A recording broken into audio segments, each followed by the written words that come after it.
గట్టిన కన్నీళ్ళు నా కంచంలోని మెతుకుల నడుగు గొంతే దాటని వైనాలు నా మాటే వినని గుండెను అడుగు నువ్వు చేసిన గాయాలు నిన్ను చూడకుంటే రెండు కళ్ళు ఒకటినొకటి తిట్టుకున్నవే అదేమిటే. నార్మల్ గా ఏం పని చేస్తాను? నేను స్టడీ ఎంత చదువుకున్నావు? డిగ్రీ డిస్కంటిన్యూ చేస్తాను, సెకండ్ ఇయర్. ఎందుకు మళ్ళీ ఆపిరు? ఇక మధ్యలో కొన్ని సిచ్యువేషన్స్ బాగాలేకుండే. ఇక నాకు ఫోక్ ఫీల్డ్ అంటే ఇష్టం, సింగింగ్ అంటే ఇష్టం. ఇక కొత్తగా ఛానల్ స్టార్ట్ చేసిన, ఇక అందుకే మధ్యలో స్టాప్ చేయాల్సి వచ్చింది. మీ ఇంట్లో ఎవరన్నా పాడతారా? అప్పట్లో మా తాతయ్య కథలు చెప్తుండేనంట, స్టోరీస్ అంటే చెప్తూ ఉంటారు కదా అట్లా. ఇంకా నాకు అంత ఐడియా లేదు. మరి నువ్వు ఆడపిల్లవు, మీటింగ్స్ అంటే ఎక్కడ పడితే అక్కడికి తిరగాల్సి ఉంటది, టైమింగ్స్ ఉండయి. మరి ఎట్లా మీ ఇంట్లో ఒప్పుకుంటారు? ఎట్లా చెప్పేసే వస్తాయి ఇంట్లో. ఎందుకంటే నేను తీసుకుందే ఫోక్ ఫీల్డ్ కాబట్టి అట్లాంటివి ఉంటది కాబట్టి ఇంకా నార్మల్ గా వాళ్ళకి చెప్పేసి వస్తాం. ఇప్పుడు మీరు మహిళ కాబట్టి మహిళల మీద ఏమన్నా పాటలు రాసిరా? ఇంకా రాయలేదు, బట్ ఇప్పుడు ఫ్యూచర్ లో ఇప్పుడు వస్తాయి సాంగ్స్. ఇప్పుడు మీరు పని చేస్తున్న క్రమంలో, మీటింగ్స్ పోతున్న క్రమంలో మీరు ఏమన్నా సమస్యలు ఎదుర్కొన్నారా? అంటే సమస్యలు అంటే ఏం లేదు, కానీ కొన్నిసార్లు టైమింగ్స్ లేట్ అవ్వడం వల్ల నైట్ అంటే 1కి 2కి అట్లా ఇంటికి వెళ్ళాల్సి వచ్చేది. అట్లా టైం సరిగ్గా సెట్ కాకపోతుండే అంతే. ఇక తర్వాత ఇక హైదరాబాద్కి వచ్చినాక అంతా అలవాటు అయిపోయింది. ర్యాపిడో బుక్ చేసుకోవడం కానీ ఏదైనా అంత ఇబ్బంది ఏమో అనిపించలేదు. స్టార్టింగ్ అంత అబ్బా అవసరమా అక్కడ నుండి ఇక్కడికి రావడం అని అనిపించింది. ఇక తర్వాత మనకు నచ్చిన పని మనం ఎట్లన్నా చేసుకోవచ్చు. ఎట్లా ఉన్నది కళా ఫీల్డ్? నాకు తెలిసినంత వరకు అయితే కొంచెం గుడ్ ఉంది, కొంచెం బ్యాడ్ ఉంది. ఏం గుడ్ ఉంది అంటే కొంచెం అంటే మనుషులు ఉండే విధానంలో అయినా ఇక చాలా వరకు అయితే నన్ను సపోర్ట్ చేసే వాళ్ళే ఉన్నారు.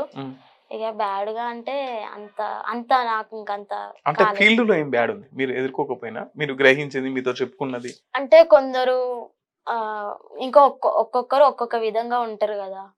అంటే ఎవరి పర్సనల్స్ వాళ్ళకు ఉంటే ఇక కొందరు చేసే బిహేవియర్ బట్టి చెప్పాల్సి వస్తుంది. మహిళ అంటే ఎక్కడికి వెళ్ళినా కూడా ఈ సమస్య తప్పనిసరి, అది ఏ ఫీల్డ్కి వెళ్ళినా సరే. సో అందులో భాగంగానే ఇందులో కూడా ఉంది అంటారు. అంతే. మీరు ఏమైనా గవర్నమెంట్ జాబ్ కి కళాకారుల అప్లై పెట్టుకున్నారా? లేదు, బట్ టీయూ చేసి దాంట్లో చేస్తున్నాను ఇప్పుడు. అదే ఆ సంఘంలో వర్క్ చేస్తున్నా. ఇక గవర్నమెంట్ ఇంకంతే. ఇంకా మీరు ఎవరిని చూసి ఇన్స్పైర్ పొందుతారు? మీకు పాటలు, మీకు ఈయన నా ఫేవరెట్ అని చెప్పుకునే వాళ్ళు ఎవరు?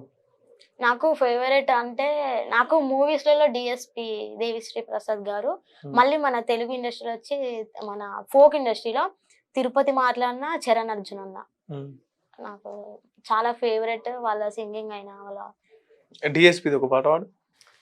నిన్ను చూడగానే చిట్టి గుండె గట్టిగానే కొట్టుకున్నదే అదేమిటే, నిన్ను చూడకుంటే రెండు కళ్ళు ఒకటినొకటి తిట్టుకున్నవే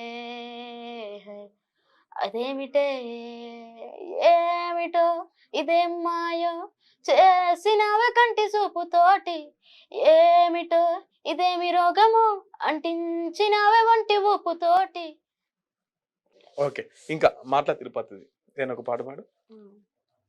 నా మంచం మీది దిండును అడుగు మడులు గట్టిన కన్నీళ్ళు నా కంచంలోని మెతుకుల నడుగు గొంతే దాటని వైనాలు నా మాటే వినని గుండెను అడుగు నువ్వు చేసిన గాయాలు ఏ కాటికి వెళ్ళే దారిలోనైనా కలిసి పోవే ఓసారి నన్ను చూసిపోకడసారి వంచిన తెలువదే నాకు ముంచుడు తెలువదే ప్రేమ పంచుడు తప్ప కొంచెమన్న మోసగించుడు తెలువదే వంచెన తెలువదే నాకు ముంచుడు తెలువదే ప్రేమ వంచుడు తప్ప కొంచెమన్న మోసగించుడు తెలువదే.